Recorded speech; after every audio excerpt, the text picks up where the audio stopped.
hypertension, it is directly classified into the essential hypertension and the secondary hypertension.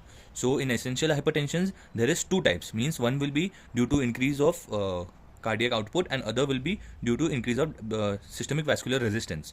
Okay, so systemic vascular resistance is increased by two types. First is when there is increased vasoconstrictor, and second when there is thickened vessel wall.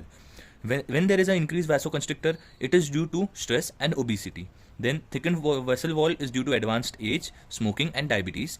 And then the second part, which is essential hypertension, actually essential hypertension's second part is due to when the patient is having a high sodium diet. Okay, due to high sodium diet, there is increased sodium retention, eventual increase of water retention, which will cause to increase the preload and stroke volume, which will in turn increases the cardiac output and eventual results into increased blood pressure.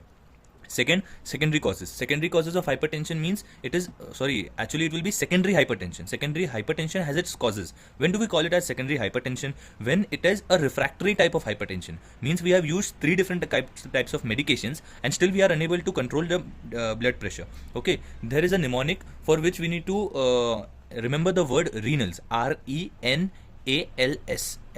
Okay, RENALSS. They are the 7 words. Okay, to remember the second causes of secondary hypertension. We'll come back to the classification in a little bit. First, R. From the word R, we get renovascular diseases. What happens in renovascular diseases? Due to some chronic kidney disease or renal artery disease, there is destruction of the glomerulus or the cells, which are the functional unit of kidney, which causes to trigger the RAS mechanism. What is RAS mechanism? RAS mechanism is renin-angiotensin-aldosterone system, which in turn increases the blood pressure. Second point will be endocrine. What happens? Thyroid is the main factor or the main organ which directly affects the hypertension or directly affects the blood pressure. Okay, if there is increased T3 and T4 production, it will cause the heart to beat faster, and heart beating faster will cause increase in cardiac output. Increase in cardiac output will lead to increase in systolic blood pressure. Second point will be decrease in thyroid stimulation or decrease in thyroid hormones. What happens when there is decreased T3 and T4? Vessel tone will decrease. What happens if the vessel tone decrease? Two things are there: systolic blood pressure and diastolic blood pressure. In systolic blood pressure, what is important? Systolic blood pressure, the important point is that how much the heart contracts. That is cardiac output. Actually, it's stroke volume into heart rate is equals to cardiac output. But here, if there is increased T3, T4, heart beats faster, so heart rate increases. But what happens here? Systemic vascular resistance increases when there is decrease in T3, T4. How? Because it increases the vessel tone. When the vessel tone increases, it causes increase in systemic vascular resistance, and then it will increase diastolic blood pressure. So endocrine affects both systolic blood pressure, diastolic blood pressure. Systolic blood pressure is affected when there is hypersecretion or increase in thyroid activity, and diastolic blood pressure increases when there is decrease in thyroid activity. Third point will be neurological diseases. Neurological diseases, when there is any problem which causes increase in intracranial pressure, then it will show the Cushing's triad. Okay, in Cushing's triad, what is visible? There is decrease in heart rate, increase in blood pressure, and which leads to irregular respiration. REN. Now the point will come about A. A means any aortic diseases. When there is coarctation of aorta, means that is narrowing of lumen. As we have seen in the Bernoulli's principle, what happens when the cross section decreases? The pressure in the later half increases. So when there is what is there? There is coarctation of aorta, which will mean, just a minute. Coarctation of aorta, which will mean there is the diameter is decreased over here. Okay, when the diameter is decreased, what will happen? The pressure in the later vessels will increase. Due to increase in pressure in the later vessels, what happens? There is increased blood pressure in the upper extremities, that is high upper extremity blood pressure. What happens when it comes to the lower part? It will reduce effectively, means here it is high and eventually it will be normal. So when we are comparing it, what happens? There is high upper body, upper extremities blood pressure, and there is low lower extremities blood pressure.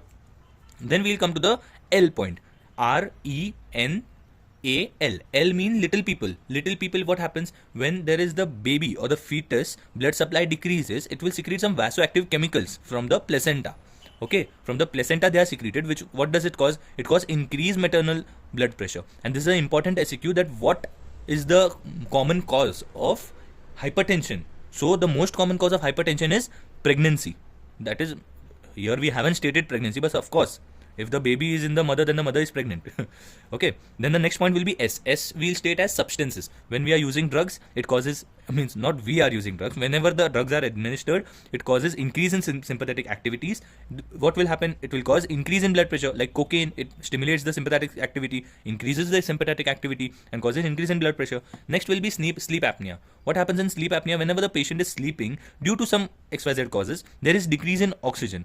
So means if the patient is not able to breathe properly, or whatsoever the reasons may be. What happens when there is decreased partial pressure of oxygen? There is increased sympathetic activity, which will cause increase in blood pressure. It was as simple as this. What we have seen basically essential hypertension. What happens in essential hypertension?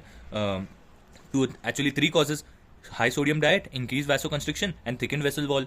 Right. So what happens when they have what I'm saying? Increased vasoconstriction will cause when there is increased stress or increased obesity. When will be thickened vessel wall? When there is advanced age, patient is a smoker and has diabetes, it will cause thickened vessel walls. And we'll come to that in coronary artery disease, that diabetes mellitus and smoking is a risk factor for atherosclerosis, which will eventually leads to coronary artery diseases. Okay, it will increase the systemic vascular resistance, increase the blood pressure. Then the sodium diet, what will it do? It will increase the sodium and water retention. Preload is increased, stroke volume is increased. As a result, cardiac output is increased. Now we'll see the classification. These units are not the precise units. Okay, these units are only to for us to remember it. Means these are the notes, like I have to study now and I just need a lump sum values. Okay, these are not the precise values. So first we'll be seeing stages. Means there is normal, then there is pre-hypertensive, there is stage 1, stage 2, hypertensive urgency, hypertensive emergency. Okay, emergency is a later stage. So what are the characteristics we need to keep in mind? Systolic blood pressure and diastolic blood pressure. In normal conditions, systolic is less than 120 and diastolic is less than 80. Pre-hypertensive patients, the systolic blood pressure is increased. How much? Less than 130, but the diastolic is in the range of less than 80 only. Then stage 1 hypertension. When the systolic blood pressure is greater than, or we'll say less than or equal to 140, then and diastolic blood pressure is less than and equal to 90, then it is called stage 1 of hypertension. Then there will be stage 2 of hypertension, when the systolic blood pressure is greater than 140 and diastolic blood pressure is greater than 90, but it will have a upper limit. It will be less than 180 and less than 100. Okay, less than 160 and less than 100, then this will be stage 2 hypertension. Then will be hypertensive urgency. Hypertensive urgency and emergency have the criteria of systolic and diastolic blood pressure same. That is when the systolic blood pressure is greater than 180 and the diastolic blood pressure is greater than 120. But what is the main difference in hypertensive urgency and hypertensive emergency? Okay, in a hypertensive urgency there is no target organ damage, and in hypertensive emergency there is target organ damage. What will happen? How will it happen? We'll see in the further pages. Okay. We are coming here to complications, means target organ failure. What happens in hypertension when there is excess increase in hypertension or persistent hypertension? What are the complications that are seen? There are 4 major systems or areas which are affected, I'll say. First is cardiovascular diseases which will occur. Second is the neurological diseases. Third is the renal diseases, and fourth is the retinal diseases. Okay, cardiovascular diseases are the one we will be seeing first. What will happen? There are 3 things we have to note. Okay, first is when there is increased afterload. When there is increased afterload, there will be left ventricular hypertrophy. When there is left ventricular hypertrophy, the heart is trying to pump so much blood in at once that the diastolic phase is missed out or is less as compared to that of the systolic phase. So in left ventricular hypertrophy, we will be seeing diastolic heart failure. Okay, this will be the first point I'll say. Okay, I'm not writing anything over here, but just saying this will be the first point over here. Second point will be atherosclerosis. Okay, high blood pressure triggers atherosclerosis. Then at 2 places we'll be mostly concerned that where atherosclerosis occurs. If it occurs in the coronary arteries, then it will cause coronary artery diseases. Okay, and if there atherosclerosis is there, just a minute. If there is atherosclerosis, when it ruptures, it will lead to decreased oxygen supply. It will be submyocardial ischemia or submyocardial what will be the thing? Submyocardial infarction or transmural infarction, which we'll be seeing in the further lectures, which will be of the coronary artery diseases. Okay, decreased oxygen supply, what will it lead to? Coronary artery diseases of some kind or directly myocardial infarction. Then atherosclerosis in peripheral vessels. Okay, there is ischemia of tissues. Why? There is plaque formation, that is atherosclerosis, right? So what will this lead to? Peripheral artery diseases. Then there will be the third point, which will be increased in shear forces due to increase in blood pressure. We are seeing hypertension when it is continued. Okay, what will be increased shearing force cause? It will cause tear. What will it tear? It will cause a track within the lumen. This is a lump sum diagram which I have made, that the pressure is so high that it will cause a false or a pseudo lumen where there will be blood which will be pushed through. What will be it called? What will it be called? Aortic dissection. Okay, when there is tear in the track within the lumen due to increase in shear forces. Then second point, when the shear forces increases in the abdominal aortas or in any aortic part, we will call it aortic aneurysm. Okay, the most common type is abdominal aneurysm. Then there will be the second point, that is neurological diseases. What happens when there is cardiac carotid stenosis in the area of carotid region? If there is plaque formation, it will cause increased intracranial pressure. See, carotid stenosis will cause increase in intracranial pressure. Intracranial pressure will increase. What will it happen? It will cause cerebral vascular accident. If any of the major arteries are blocked, then severe type of cerebral vascular accident. Then there will be the next part, when if due to carotid stenosis there is persistent high intracranial pressure, what will it lead to? Subarachnoid hemorrhages or intracranial hemorrhages. These are the two types. When will these happen? When there is a rupture of some minor or some major arteries. Then there will be the second point, which will be renal diseases. Okay, renal diseases, what will we will be seeing in the renal diseases? When the pressure is too high, the GFR is high. After a point, there is sclerosis of the afferent arteriole. If there is sclerosis is there, blood supply will decrease. It will lead to glomerular ischemia. Glomerular ischemia will lead to renal injury. Renal injury then can persist as acute form, where there will be acute kidney injury in which the feature will be hematuria, or chronic renal diseases, means it persists for a long time. Sclerosis is of a point or of a characteristic that is directly doesn't cause acute kidney injury. It will cause a chronic kidney disease. Okay, then the next point will be renal diseases. Renal diseases, what we will be seeing? Hypertensive retinopathy. First, what will happen to the vessels of the retina? First there will be sclerosis, then there will be hemorrhage, and then there will be edema. Right, sclerosis will be first, then there will be some type of hemorrhage, then there will be edema. Increased permeability. So there is grading of hypertensive retinopathy. There is grade 1, grade 2, grade 3 and grade 4. In grade 1, what will be the characteristic? There will be AV nicking. In grade 2, what will be there? There will be constricted vessels will be there.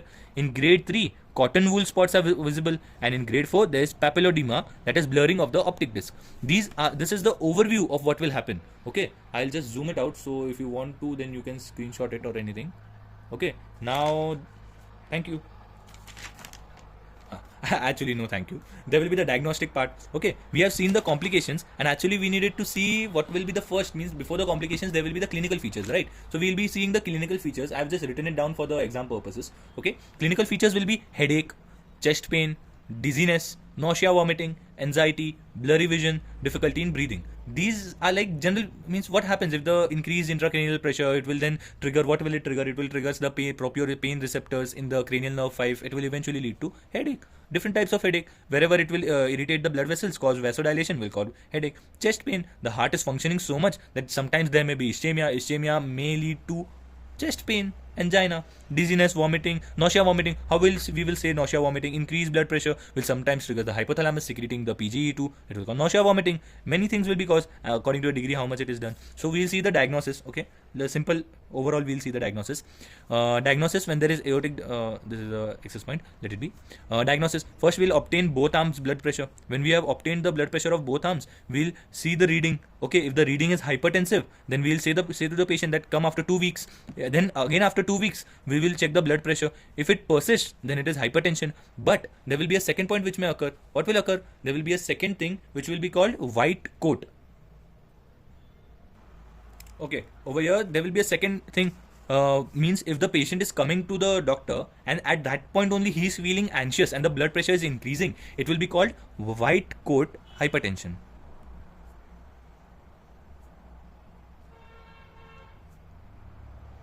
White coat hypertension. I may or may not be right on this. Okay. Second point, hypertension, if it increases greater than 180 by 120, then it is called hypertensive crisis. That is hypertensive urgency, hypertensive emergency. When was there urgency? When there is no target organ damage. That is hypertensive urgency. And when there is target organ damage, it will be hypertensive emergency. Then there will be the treatment guidelines. Okay, stages. This is a very simplified form which I have drew over here. So it is just for exam purposes. Stages will be here: systolic blood pressure, diastolic blood pressure, and treatment. You have to take care that the basic treatment in all stages, that is normal blood pressure, pre-hypertensive stage, stage 1 and stage 2, is first primarily we'll be doing lifestyle changes like weight loss, decrease in sodium excess, means sodium diet will be decrease in alcohol consumption. Okay, normal blood pressure, if it is less than 120, less than 80, but the patient is feeling sometimes, if for once his blood pressure has shoot up, we'll say do the lifestyle changes. If the patient is pre-hypertensive, no medications are given still, we'll still say that decrease your weight, reduce the sodium intake and reduce the alcohol intake. Then there will be stage 1 hypertension, when the systolic blood pressure is less than 140 and diastolic blood pressure is less than 90. If any chances of hypertension, any chances, like the criteria which we talked about previously, that is increased stress, obesity, advancing age, smoking habit, diabetes, high sodium diet, and still the hypertension is there, then we start first treatment will be ACE inhibitors, that is ACE1s or ARBs, thiazides. Stage 2, when there is greater than 140 and greater than 90, lifestyle modifications will be done. Thank you so much. We'll be coming back in the next lectures.